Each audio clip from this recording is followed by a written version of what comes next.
Welcome to the slop farm. Enjoy the video. You start by verifying essentials. Vscode and Git are installed, and you have access to your SSH keys or PAT. Once ready, open Command Palette and sign out from the GitHub extension. This clears the active token. Next, remove cached credentials from your OS Credential Manager or run Credential Helper commands in a terminal.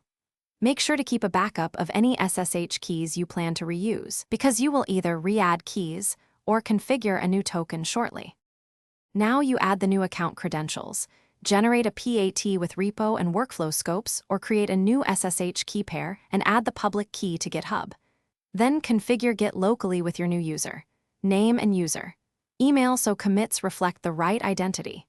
Once done, set the credential helper or update SSH config with the new key.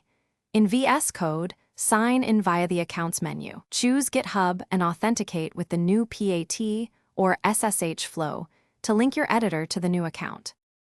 Finish by testing a push and pull to ensure Git operations use the new GitHub account.